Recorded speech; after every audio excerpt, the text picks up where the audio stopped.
Os gregos morreram, Aristóteles morreu, e o pensamento grego foi pouco a pouco sendo substituído por um outro jeito de pensar a vida, o homem, o universo.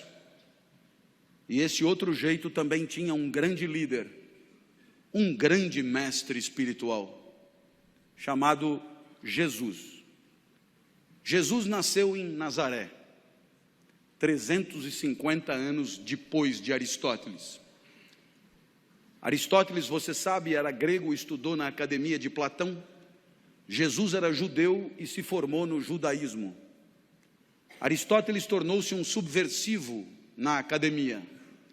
Jesus tornou-se um subversivo no judaísmo. Jesus disse coisas que ninguém tinha dito antes. E Jesus, grande sábio que era, respondeu à nossa pergunta: o que a vida tem que ter para valer a pena? E a resposta de Jesus é impactante até hoje. Por mais que vivamos numa sociedade de cultura cristã, a resposta de Jesus, quando anunciada com clareza, produz extraordinário impacto nos espíritos de quem ouve. O filé mignon da vida, a vida que de fato vale a pena, é a vida assumidamente dedicada ao outro. Isso é absolutamente incrível, sobretudo para nós, acostumados a ouvir que o sucesso da nossa vida tem a ver com o nosso próprio ganho, com a nossa própria riqueza, com o nosso próprio conforto, com o nosso próprio poder. Jesus dirá mais ou menos o contrário. O filé mignon da vida, aquilo que fará de você um vivente feliz, é a entrega, é proporcionar, é alavancar, é permitir que o outro viva melhor do que viveria se você não existisse, é permitir que o outro sorria o sorriso que, se você não fosse, ele não sorriria, é permitir que o outro sinta a alegria que, se você não estivesse, ele não sentiria. E aí sim, você terá vivido vida boa, vida que valeu a pena. Lição de Jesus. Bem, os exemplos podem ir ao infinito.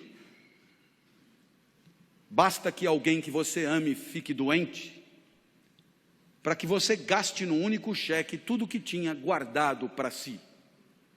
E aí você descobre rápido o que vale mesmo na hora de viver. A minha filha Natália é a mais nova dos meus filhos, tem 13 anos hoje. Quando tinha 4, foi acometida de gravíssima doença, rara no Ocidente. Síndrome de Kawasaki, um vírus letal. Funciona mais ou menos assim. Esse vírus só aparece em crianças de 4 a 6 anos. Esse vírus, se desincubar, mata a criança na hora. Mas tem uma vantagem: se ele não desincubar por 2 anos, ele acaba morrendo, e a criança está definitivamente curada. 2 anos só, 2 anos esperando. Eu olhava para minha filha na UTI e eu me dizia: por que não troca? Eu fico no lugar. A vantagem é óbvia. Eu fico aqui e a criança fica livre disso. Como não estava dando certo, eu fiz proposta irrecusável. Pegue 20 crianças com isso. Ponha os 20 bichos em mim e liberte as 20 crianças. Agora a vantagem é mais do que óbvia. Não esqueça de pôr a minha filha no meio. Bem, pensando assim, eu aprendi coisas sobre mim. Coisas que eu não sabia. Eu aprendi que para mim a vida não era o bem de maior valor. Continuar vivo não era o mais importante. Porque se fosse o mais importante, eu não trocaria. Se fosse o mais importante, eu jamais faria aquela proposta. Então, naquele momento, eu aprendi que havia alguma coisa que valia mais do que continuar vivo. Eu aprendi, então, a maior lição de Jesus de Nazaré. A maior lição. O que mais vale na vida, o filé mignon da vida.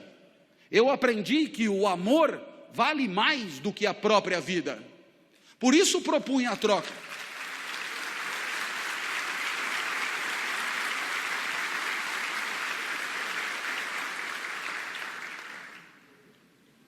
Mas é claro que por onde você andar, você encontrará o mesmo fenômeno. Pessoas desesperadas lutando para diminuir o sofrimento de quem sofre. Na Boate Kiss em Santa Maria, nos desmoronamentos em Petrópolis e Teresópolis, nos incêndios em São Paulo, pessoas completamente despreparadas se atiravam no perigo em nome da proteção da vida alheia. Você encontra isso por onde você andar. Para desdramatizar, minha filha completou 13 anos em maio, e ela virou para mim e falou: papai, ela está completamente curada, portanto, e ela falou: papai, eu queria comemorar meu aniversário em casa, queria mostrar minha casa para os meus amigos, você deixa? A minha filha sempre pede tudo para mim, porque de mim ela sabe que ela tira tudo que ela quer, depois ela só comunica à mãe. Eu já falei com o papai e ele já deixou. Vieram 39, subiram no mesmo elevador, invadiram o apartamento no mesmo segundo. E quando eu vi aquele enxame de criança entrando em casa, me lembrei de uma poetisa búlgara que dizia mais ou menos assim: criança pequena é como água, ocupa todos os espaços. Eu me tranquei no quarto, mas a poetisa tem razão, todos os espaços. Papai, queremos brincar aí também. Minha filha, para onde você quer que eu vá? Você não gosta tanto da padaria? Vai para a padaria e espera lá, leva o celular que eu te aviso. E aí eu te pergunto, que espécie de idiota passaria 3 horas de sábado numa padaria, esperando que uma criança o autorize a voltar para sua própria casa? Esse idiota somos todos nós, não somos? Que um dia percebemos que o sorriso da criança amada vale qualquer padaria. Minha filha me autorizou a voltar, e quando eu cheguei em casa, porque ela é muito legal, ela virou para mim e disse: papai, muito obrigado por ter deixado, eu me diverti muito.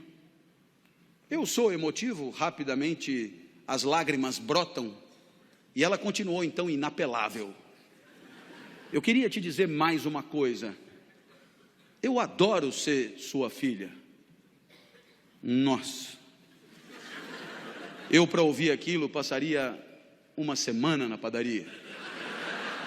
Eu acho que eu abriria uma padaria.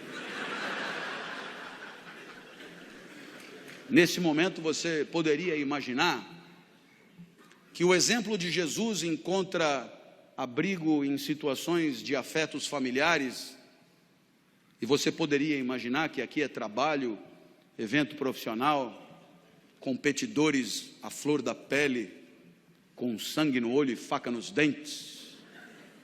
A lição de Jesus não encontraria lugar aqui.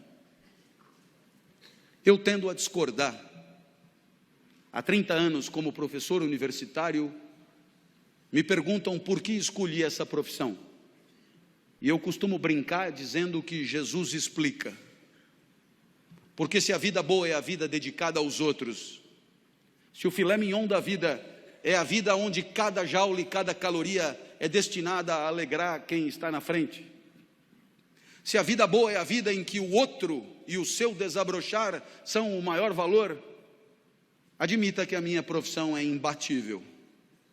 Tudo é pelo aluno, é para o aluno, é em função do aluno.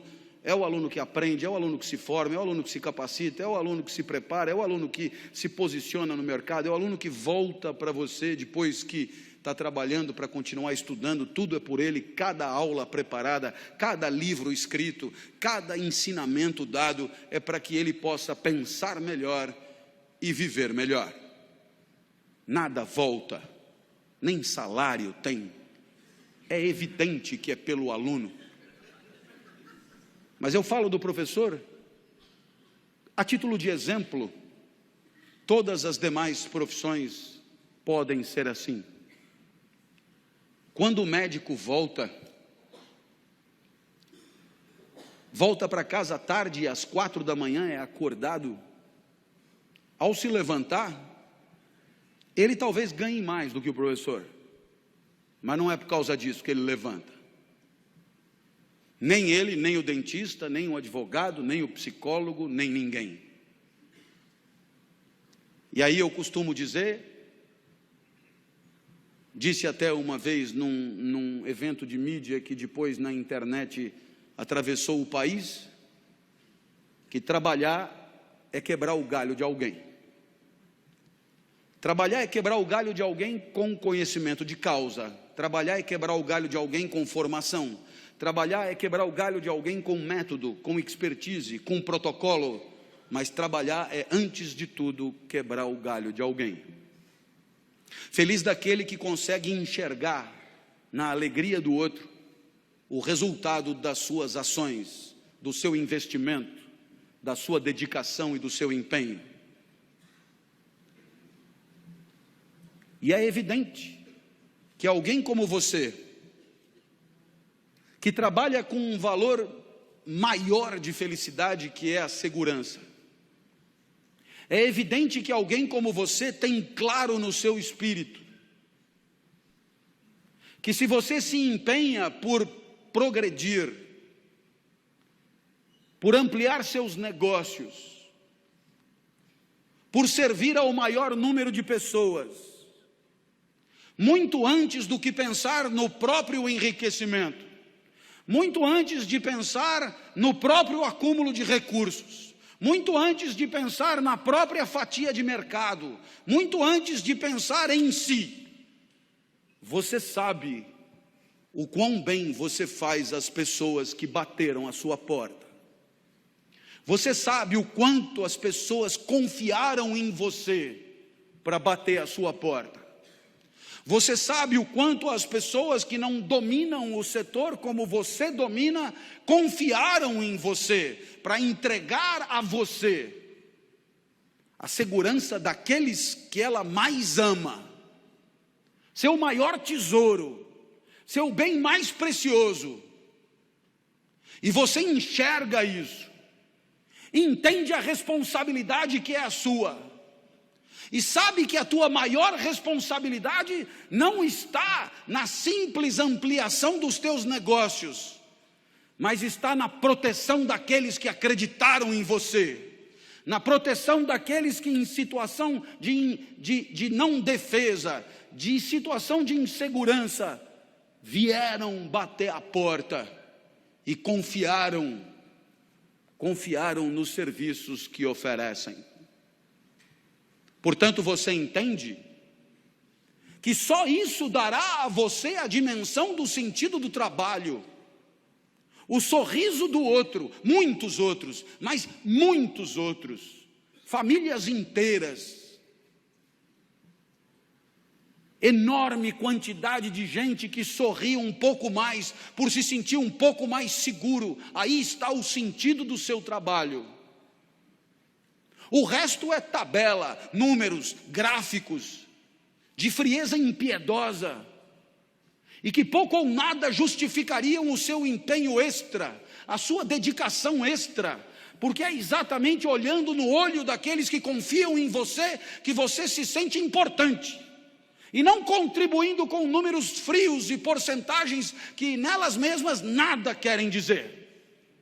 Essa é a lição de Jesus de Nazaré, até porque você um dia vai perceber que não precisa jantar 5 vezes na mesma noite, jante só 4, vai fazer bem para você, e você terá gente feliz do lado, gente que não ia comer, te fazendo companhia. Uma homenagem a Jesus, segundo o sábio do nosso encontro.